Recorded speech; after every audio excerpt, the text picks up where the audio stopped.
أشهد أن لا إله إلا الله وحده لا شريك له وأشهد أن محمدا عبده ورسوله أما بعد فأعوذ بالله من الشيطان الرجيم بسم الله الرحمن الرحيم الحمد لله رب العالمين الرحمن الرحيم مالك يوم الدين إياك نعبد وإياك نستعين اهدنا الصراط المستقيم صراط الذين أنعمت عليهم غير المغضوب عليهم ولا الضالين.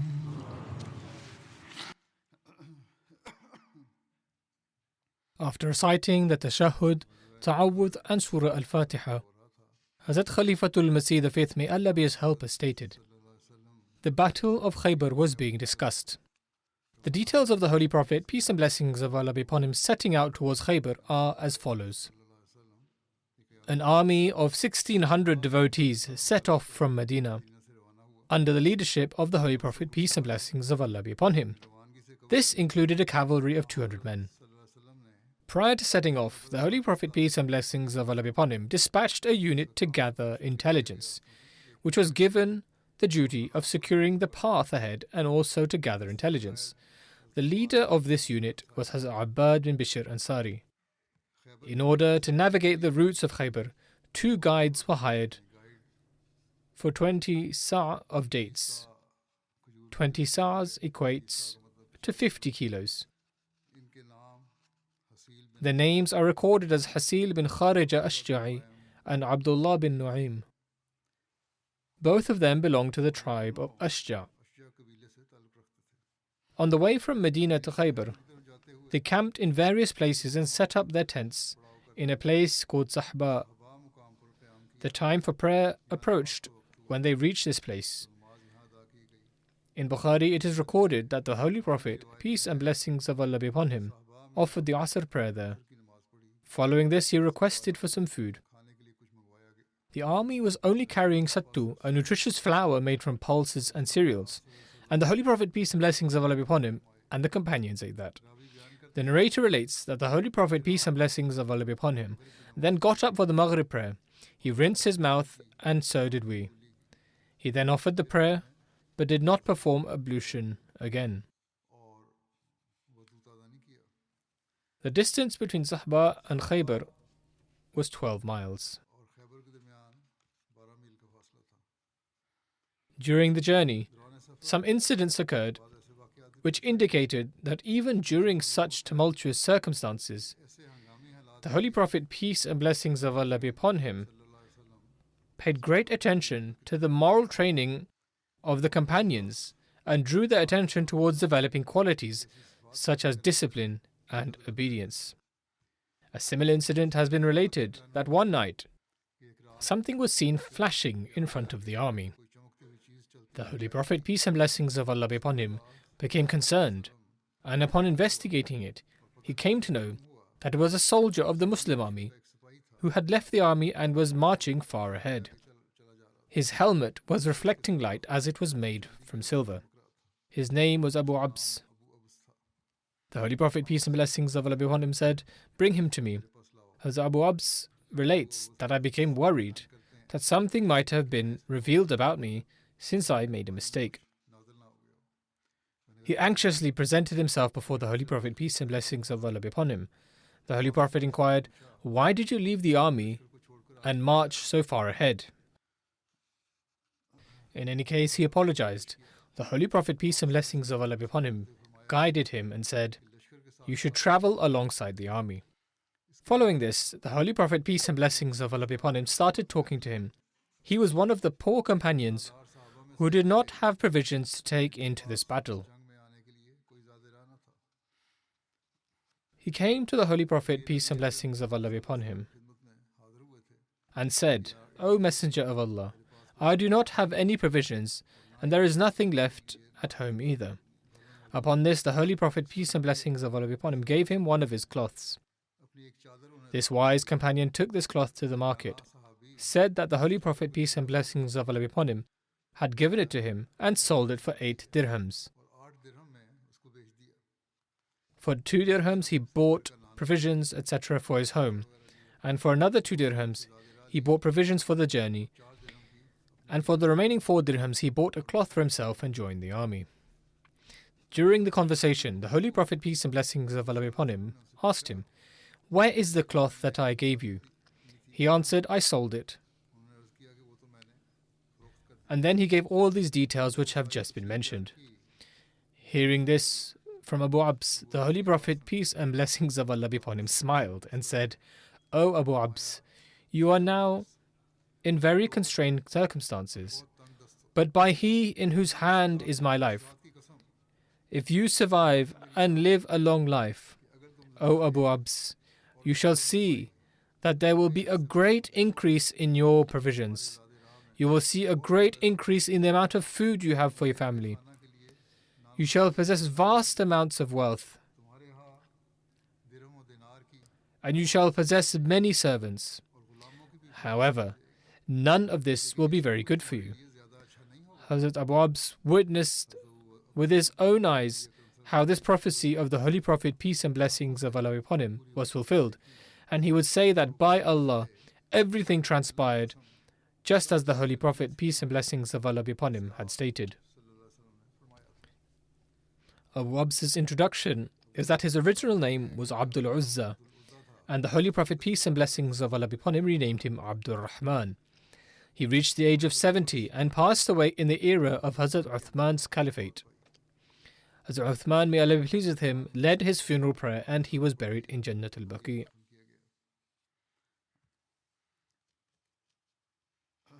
The Holy Prophet, peace and blessings of Allah be upon him, also sent a message of reconciliation to the Banu Ghatafan. As has just been mentioned, whilst advancing towards Khaybar, the Holy Prophet, peace and blessings of Allah be upon him, set up camp in Sahba and offered the Asr, Maghrib and Isha prayers there. This place was located 12 miles from Khaybar. Having completed the prayers, the Holy Prophet, peace and blessings of Allah be upon him, called the 2 guides, and whilst informing them of his battle plans, he said, I desire to attack Khaybar in a manner whereby I come between the people of Khaybar and the king of Syria, so that they cannot flee from there towards Syria. At the same time, I shall obstruct the Banu Ghatafan so that they cannot lend support to these Jewish people. The guide named Hasil set off with the army and stopped at a place where there were several paths from Khaybar to that valley. The Holy Prophet, peace and blessings of Allah be upon him, inquired about the names of all these paths, to which he gave the names of Hazan, Shash, Hatib, etc., which in terms of their meaning indicated to narrowness, difficulty, grief and trouble. One of the names he gave was Marhab, which means spaciousness and prosperity. And so, in line with divine guidance, the Holy Prophet, peace and blessings of Allah be upon him, took a good omen and selected this path of Marhab. The Holy Prophet, peace and blessings of Allah be upon him, was informed that the Banu Ghatafan pledged to support the people of Khaybar, and they had set off with a further army of 4,000 with the mission of attacking the Muslim army on its path before it could reach Khaybar. The Banu Ghatafan had already sent an army of approximately 1,000 towards Khaybar under the leadership of the renowned leading warriors Tulayha bin Khuwaylid and Uyayna bin Hisn, and they had reached the fortresses of Khaybar. Now there was an army of 4,000 in the path of the Muslim army, who in their own estimation was going to stop them and put an end to them. The Holy Prophet, peace and blessings of Allah be upon him, corresponded with the Banu Ghatafan and sent them a letter in which he wrote that they should refrain from participating in this imminent war with Khaybar. He made it clear to them that Allah the Almighty promised to him that He would give him victory over Khaybar. According to some historians, the Holy Prophet, peace and blessings of Allah be upon him, gave this message that if they moved aside and accepted Islam, then after they conquered Khaybar, it would be granted to these tribes. But others are of the opinion that this was not tied to the condition that they accept Islam. Rather, he states that they should not assist the people of Khaybar and should not support them. In return, they would receive half of Khaybar's annual produce. However, an army of 15,000 seasoned warriors against 1,600 Muslims and their fortified castles solidified the arrogance within their minds, due to which they refused to accept this prophecy of the Holy Prophet, peace and blessings of Allah be upon him. Upon this, the Holy Prophet, peace and blessings of Allah be upon him, sent Hazrat Sa'ad bin Ubadah, may Allah be pleased with him, the chief of the Khazraj tribe and a righteous companion, to the commander of the Ghatafan army, Uyayna bin Hisn. He was leading 1,000 soldiers of the Banu Ghatafan and was stationed at the fortress of the Jewish leader Marhab in Khaybar at that time. When Uyayna learned that Hazrat Sa'ad, may Allah be pleased with him, had come as the representative of the Holy Prophet, peace and blessings of Allah be upon him, he was about to bring him inside the very same fortress. However, Marhab objected, saying that the Muslim representative should not be allowed inside, so that he doesn't observe the entry points of the fortress. On the other hand, Uyayna said that he wished to bring the Muslim representative inside so that he could witness their great strength, preparations, and military equipment. Despite this, Marhab did not agree, upon which Uyayna met Hazrat Sa'ad, may Allah be pleased with him, outside the fortress. Hazrat Sa'ad conveyed the message of the Holy Prophet, peace and blessings of Allah be upon him, to Uyayna, that Allah has promised us the conquest of Khaybar. Therefore, you should retreat from here and refrain from battle. After defeating Khaybar, you will even be given a year's worth of dates from its produce. In response, Uyayna said to Hazrat Sa'ad, may Allah be pleased with him, we will never abandon our allies under any circumstances, and we are well aware of just how little strength you possess. These Jews possess fortified castles, their soldiers are younger, and they have far more weaponry. If you choose to fight, you will all be killed. These people are not like the Quraysh whom you managed to gain victory over. And he also added, deliver my message to Muhammad, peace and blessings of Allah be upon him as well. Upon hearing this arrogant response, Hazrat Sa'ad, may Allah be pleased with him, said to Uyayna, I bear witness that Muhammad, peace and blessings of Allah be upon him, will surely enter this very fortress, and the offer we have made to you today, at that time you will seek it from us, but then you will receive nothing but the sword, meaning there would only be war.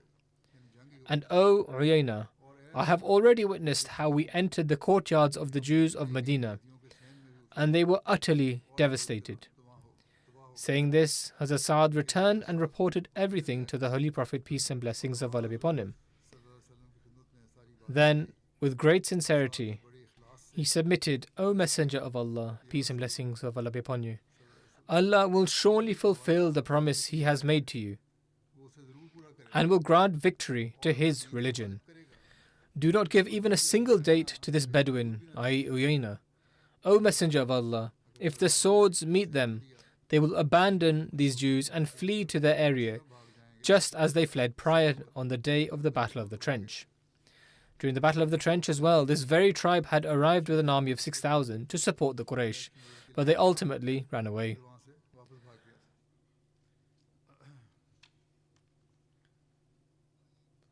The divine awe and the withdrawal of the Ghatafan is also mentioned. The Holy Prophet, peace and blessings of Allah be upon him, stated, Nusirtu bil-ru'b, I have been granted assistance through awe. This phenomenon once again manifested itself against the Ghatafan forces.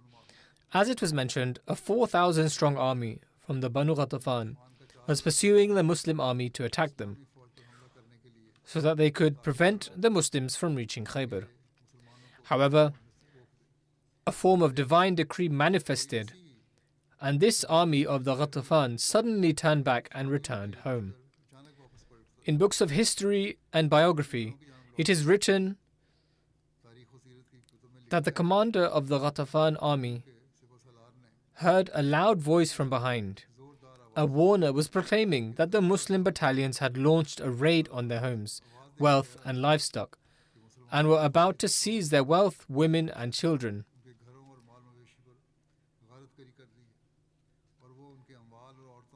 Upon hearing this, they immediately returned and were not able to assist the Jews. This was an unseen assistance, a voice from Allah the Almighty. The various historical sources disagree about the exact size of the Ghatafan tribe's army. As has been mentioned in reference to one such book, the army of the Banu Ghatafan, which comprised 1,000 soldiers led by Uyayna bin Hisn, joined the Jews in their fortresses at Khaybar to assist them, whereas other historical sources record that the army was actually 4,000 men strong. Thus, it is recorded by some sources that when this army of 4,000 led by Uyayna bin Hisn was en route to Khaybar, they actually ended up speaking with the Holy Prophet, peace and blessings of Allah be upon him's delegation, which evoked such divine awe in the hearts of the disbelievers that they returned back to their region. This is how it is recorded in Sirat ibn Hisham. In any case, the Messenger of Allah, peace and blessings of Allah be upon him, continued his journey towards Khaybar. And when the fortresses of Khaybar became visible through the darkness of evening, the Holy Prophet, peace and blessings of Allah be upon him, instructed his followers to halt there. When they halted, he prayed,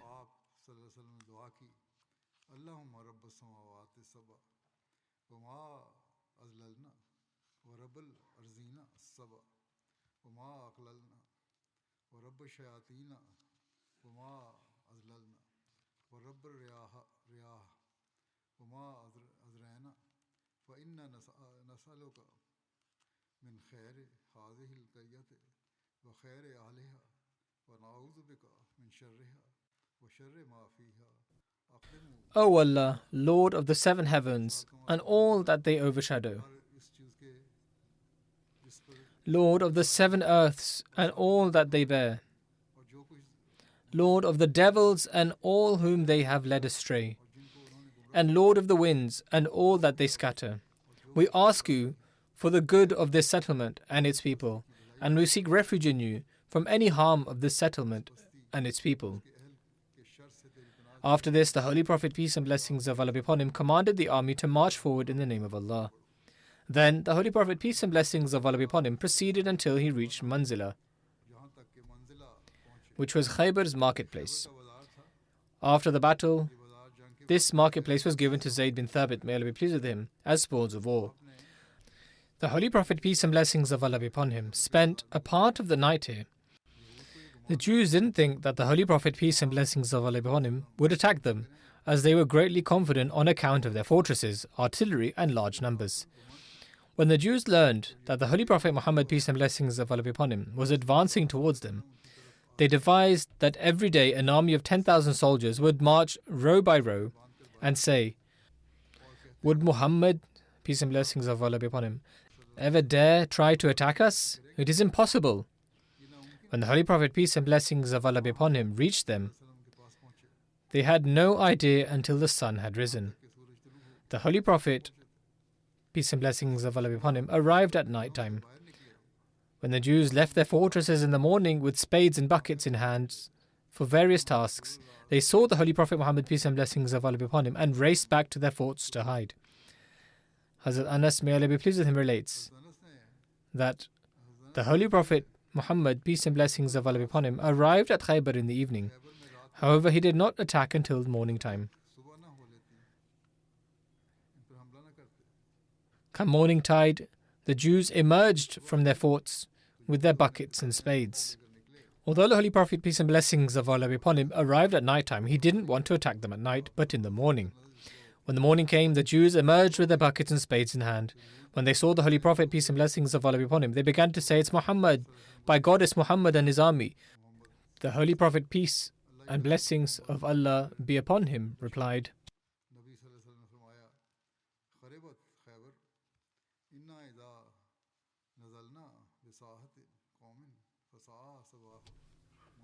Ruined is Khaybar, for verily when we the believers arrive upon the doorstep of a nation who had been warned, then its people shall wake to a heavy mourning. No permanent encampment was established at Manzila. The position of the Islamic army's camp was changed.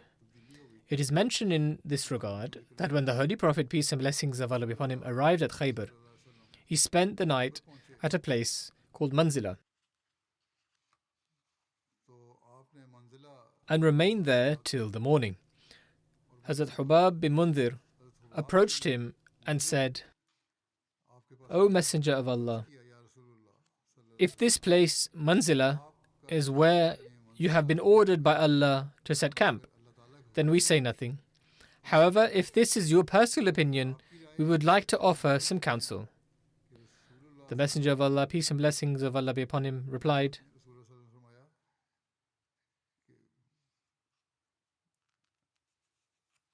This is my own opinion. Hazrat Hubab, may Allah be pleased with him, continued, O Messenger of Allah, you are now positioned near their fortresses and in front of their orchards, and the land is barren. I know the people of Nata'a, the enemy, and their archers are unmatched in distance and skill. They are positioned on higher ground, and their arrows can easily reach us. Furthermore, we are not safe from their attacks at night. They can hide within the palm groves. Therefore, I suggest that you move the camp to a different location. The Holy Prophet, peace and blessings of Allah be upon him, said, Your suggestion is good, but we will engage in battle with them today, regardless. However, at the same time, the Holy Prophet, peace and blessings of Allah be upon him, called for Muhammad bin Maslama, who was in charge of the defensive army unit, and instructed him to find a place for them a little distance away from their fortresses. Muhammad bin Maslama went from there and reached the location of Raji', situated between the tribes of Khaybar and Ghatafan. He then returned to the Holy Prophet, peace and blessings of Allah be upon him, and said, O Messenger of Allah, I have found a place for you.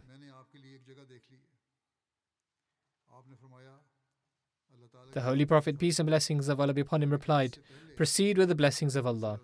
However, prior to this, the Holy Prophet had already declared that a battle would take place from this very spot.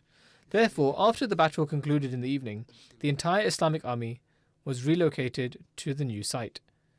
The mention of the various fortresses of Khaybar is also important, and the details in terms of their geographical distribution.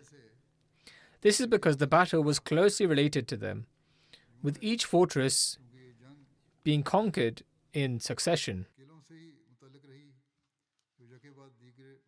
There is not only a difference in the number of fortresses, but also in their names.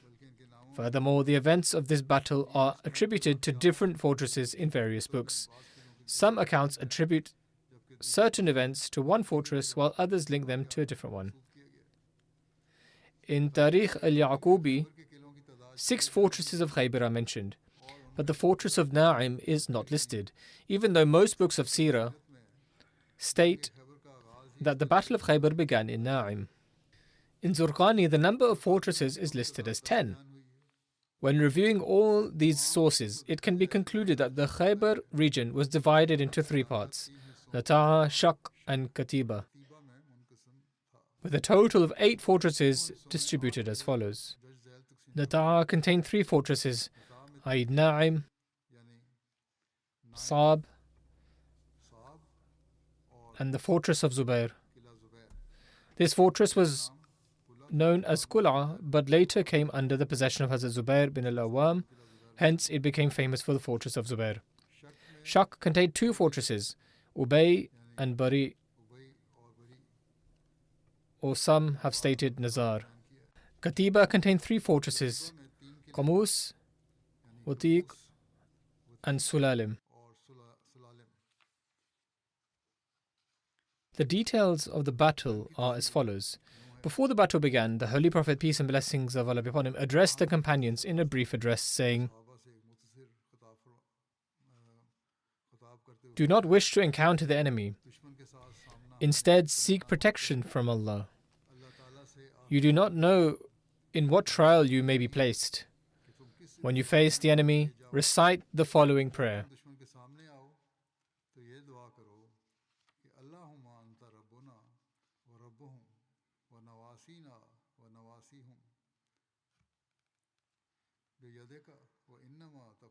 O Allah, you are our Lord and their Lord.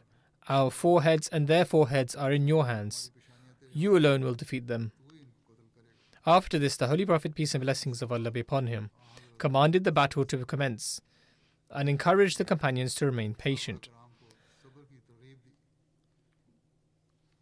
The first fortress to be besieged was the fortress of Na'im, which was one of the strongest of their fortresses. On that day, the Holy Prophet, peace and blessings of Allah be upon him, engaged in fierce fighting, and the people of Nata'a gave a vigorous resistance. The companions defended with great resolve. The Holy Prophet, peace and blessings of Allah be upon him, wore 2 coats of armor and a helmet, and he was mounted on his horse Dharib.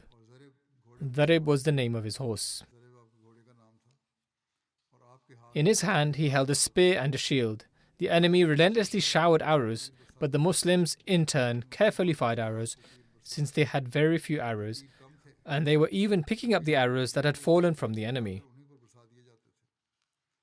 Among the casualties of the battle was the martyrdom of Hazrat Mahmud bin Maslama. Hazrat Mahmud bin Maslama became fatigued. His armor became heavy for him, and the intense heat made it difficult for him. He sat in the shade of the wall of the fortress of Na'im.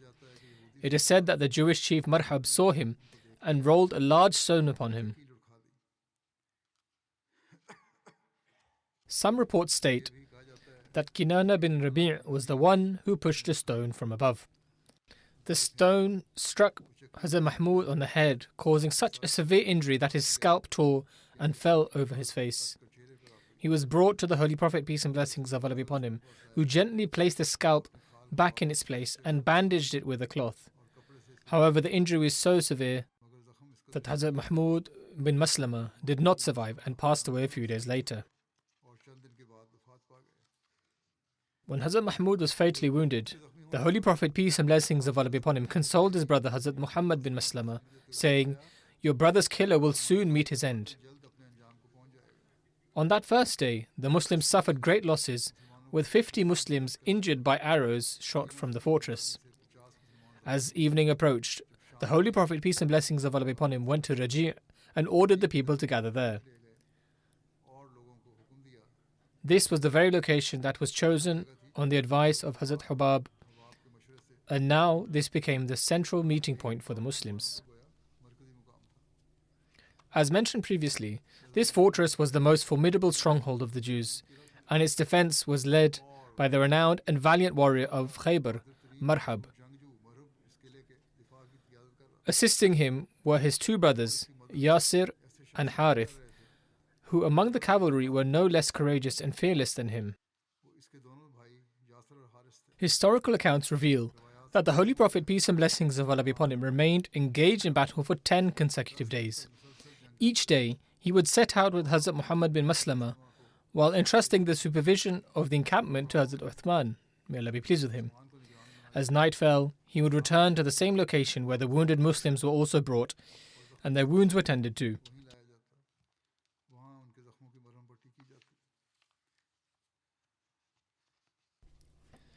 Among the incidents of this battle, there is also mention of the duel of Marhab and the martyrdom of Amir bin Aqwa.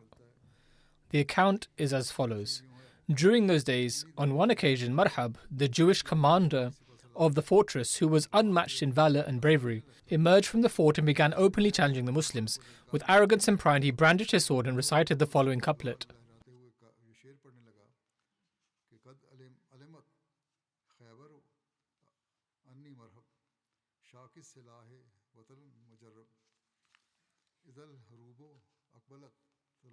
Khaybar knows full well that I am Marhab. armed and valiant, a warrior seasoned in battle, ever ready to fight when the flames of battle are ablaze. When Hazrat Amir bin Aqwa heard the challenge of Marhab, he stepped ahead of the army and responded with the following couplets.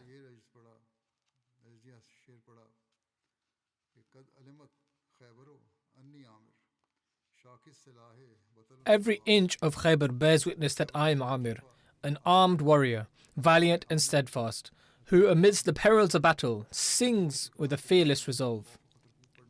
After this, they both faced off and traded blows. Marhab struck with his sword, which Hazrat Amir blocked with his shield, and immediately attacked him from below. But since his sword was small, rather than landing on Marhab, Hazrat Amir struck himself.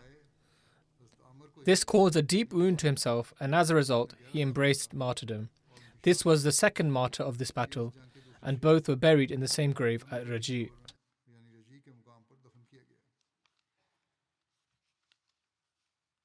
Hazrat Salama bin Aqwa narrates that when his uncle Hazrat Amir bin Aqwa was martyred by his own hand, some companions remarked that his deeds had been wasted.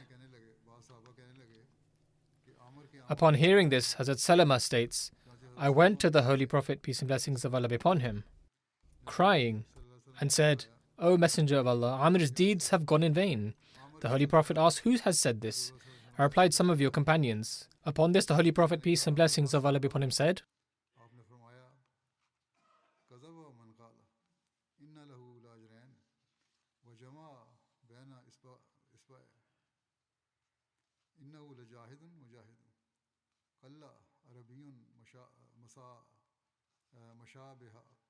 whoever has said this has spoken erroneously. Amir shall receive a double reward.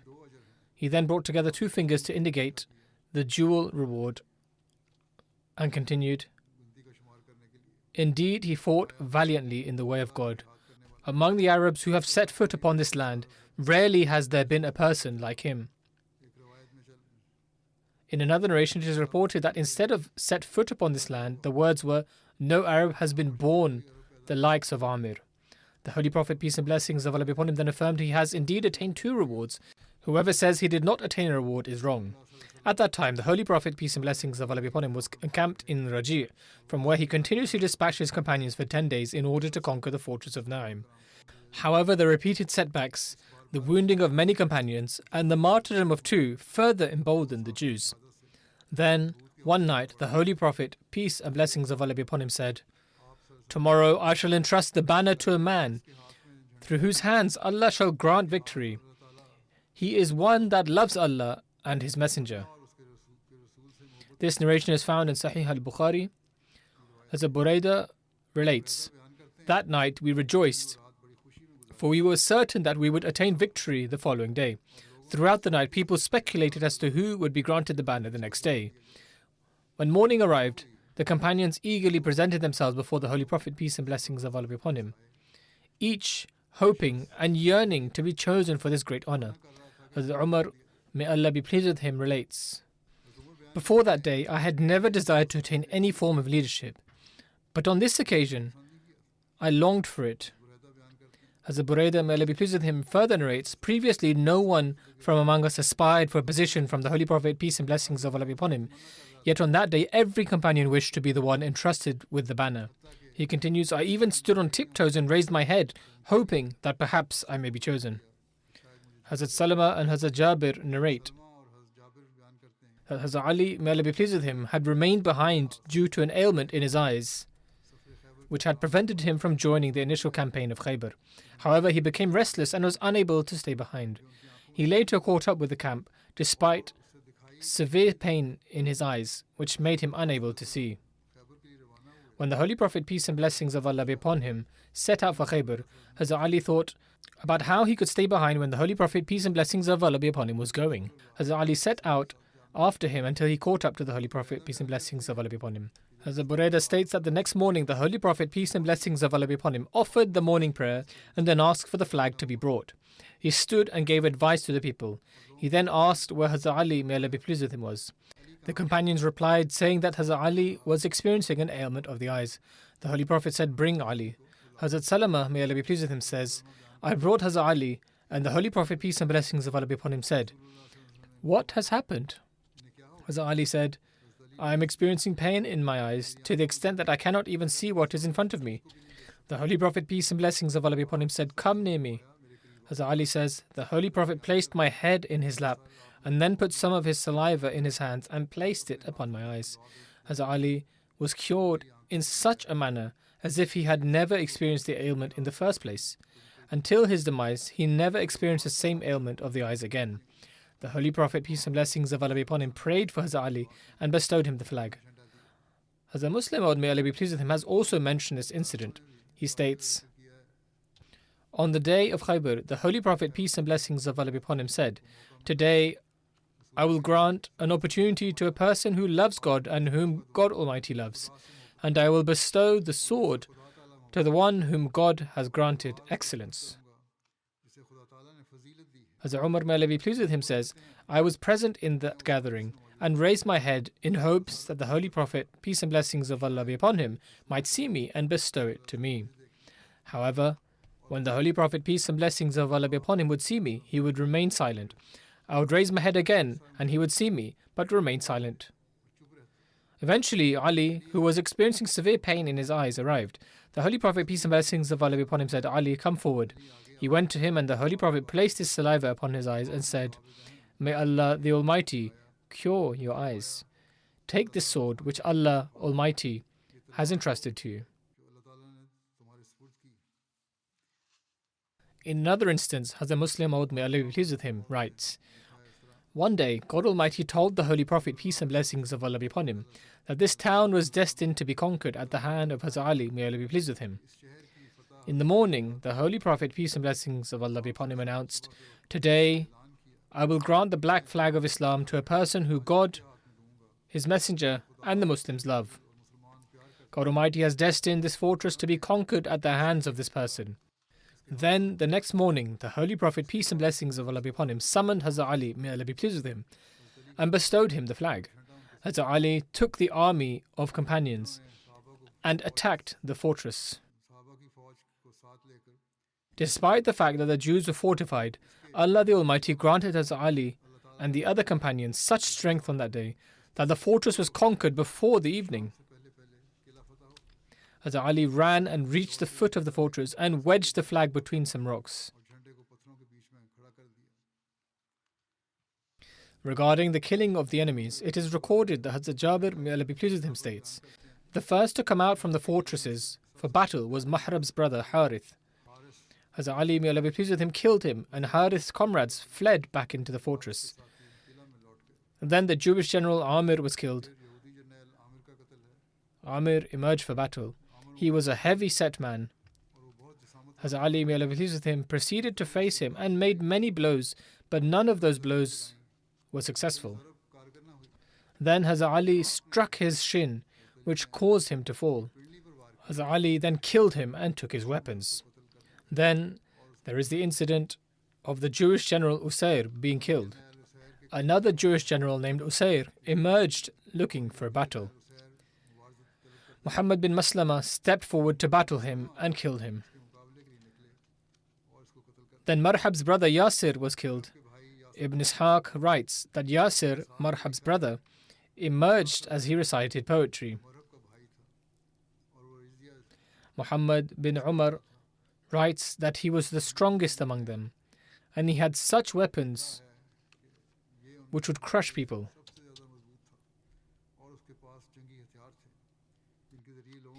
Hazrat Ali, may Allah be pleased with him, stepped forward to face him. Hazrat Zubair bin al-Awwam, may Allah be pleased with him, said to him, "I swear, do not come between me and him." He expressed that he would fight him, and so Hazrat Ali, may Allah be pleased with him, stepped back. When Hazrat Zubair started advancing towards the disbeliever, his mother Hazrat Safiya said, "O Allah's Messenger, peace and blessings of Allah be upon him, he will kill my son." The Holy Prophet, peace and blessings of Allah be upon him, said, "In fact, your son will kill him, God willing." Hazrat Zubair advanced towards him and said a few poetic couplets, after which both started fighting and Hazrat Zubair killed him. Then the most prominent and brave soldier from among the people of Khaybar emerged laden with his armor and began reciting poetic couplets. the same as mentioned earlier, that Khaybar knows that I am Marhab, bearing arms, brave, experienced as the flames of battle advance. Hazrat Ali bin Abi Talib, may Allah be pleased with him, stepped forth against him. He was wearing a red robe. He drew his sword and said the following couplets.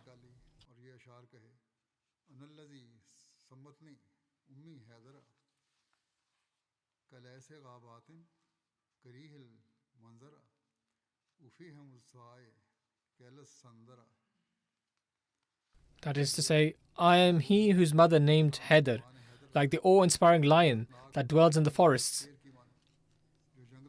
I give a sandara, a large measure, in exchange for one sa', a measure of volume. This is an idiom meaning to give more than one receives, or to respond to a brick with a larger stone. The literal meaning of a sandara is a large measure, while a sa' is somewhat less, equivalent to 2.5 seers. It is further stated that Hazrat Ali struck Marhab on the head and killed him. Then victory was achieved by his hands. One narration states that a battle took place between Hazrat Ali and Marhab. Hazrat Ali, may Allah be pleased with him, stepped forward and struck Marhab with such force that it cut through his helmet and head, reaching his teeth. Then people advanced with Hazrat Ali, may Allah be pleased with him, until they conquered the fort. Some biographers state that Muhammad bin Maslama killed Marhab. According to Hazrat Jabir bin Abdullah's narration, when Marhab emerged from the fort brandishing his weapons, challenging to combat and reciting verses of war, the Holy Prophet, peace and blessings of Allah be upon him, asked who would face him. Hazrat Muhammad bin Maslama said, O Messenger of Allah, I will face him. By Allah, he killed my brother yesterday. The Holy Prophet, peace and blessings of Allah be upon him, said, Rise to face him, and prayed, O Allah, help him. It is narrated that when both drew near for combat, an old tree came between them. Both began to dodge behind the tree. Whenever one would take shelter behind the tree, the other would cut away at that part until they came directly face to face.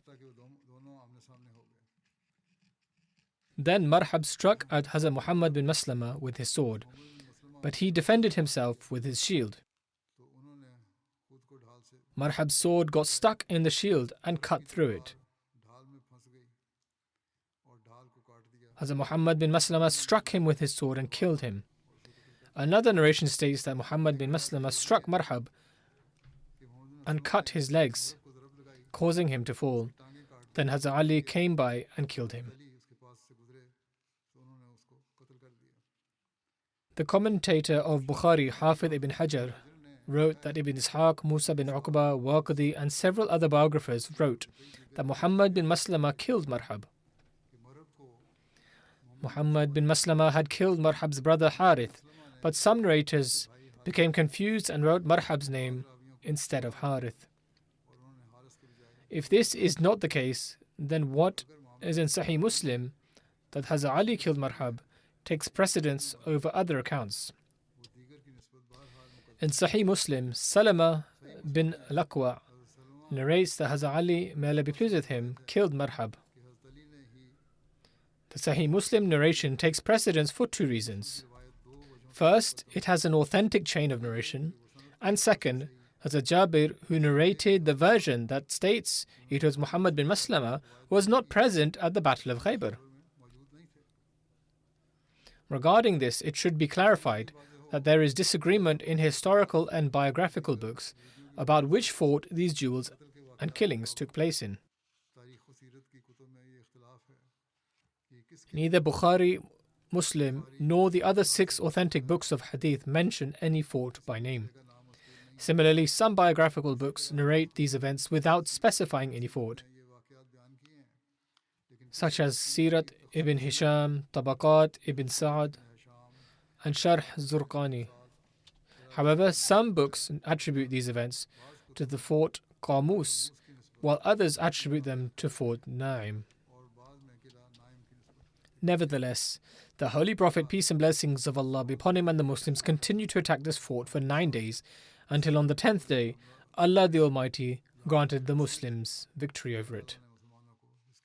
In describing the Muslims' capture of Fort Na'im, no historian has mentioned how much spoils and weapons the Muslims seized when conquering the strongest fort of Khaybar. It's possible that Muslims didn't acquire anything noteworthy because the Jews had already transferred women and children to other forts due to the emergency situation.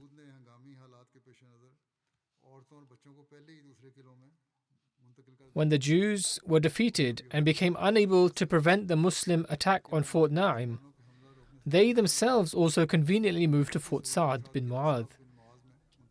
And not a single Jew was captured by the Muslims in the battles of Fort Na'im. There are more details about this which will be stated, God willing, in the events of the remaining forts. As I continuously remind regarding prayers, pray extensively for the state of the world, for the condition of Muslims, especially for the Palestinians and generally for the Muslim world. Their conditions, though people appear hopeful that they might improve with the ceasefire, are actually getting worse. The new American president's policy and scheme have reached another extreme of oppression.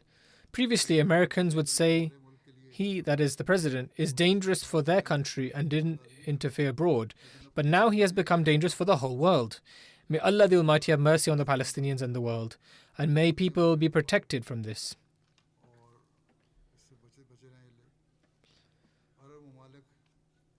Arab countries should still open their eyes and try to establish unity. There is no alternative for survival. Otherwise, not just Palestine, but other Arab countries will also face severe difficulties.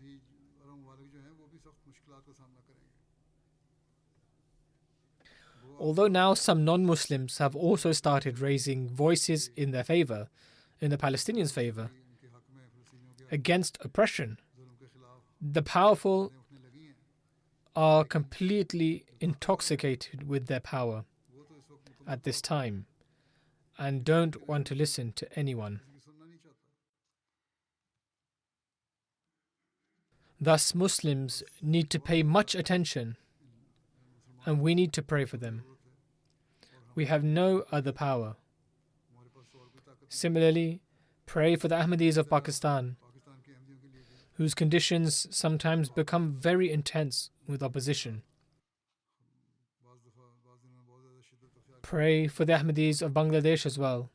May Allah the Almighty protect them from all kinds of opposition and attacks.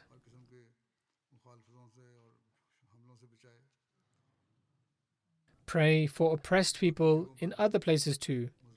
Pray for oppressed Ahmadis. May Allah the Almighty keep them all in His protection, give the world wisdom and create attention towards establishing peace among them all. May Allah the Almighty grant us the ability to pray.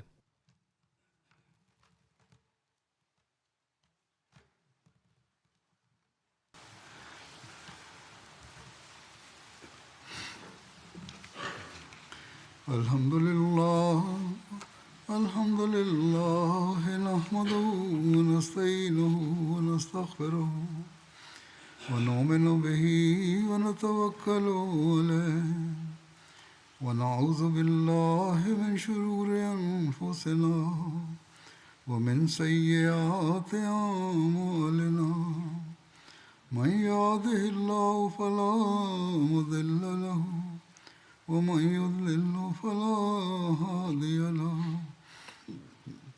ونشهد أن لا إله إلا الله ونشهد أن محمدا عبده ورسوله عباد الله رحمكم الله إن الله يأمر بالعدل والإحسان وإيتاء ذي القربى وينهى عن الفحشاء والمنكر والبغي يعظكم لعلكم تذكرون اذكروا الله يذكركم وادعوه يستجب لكم ولذكر الله أكبر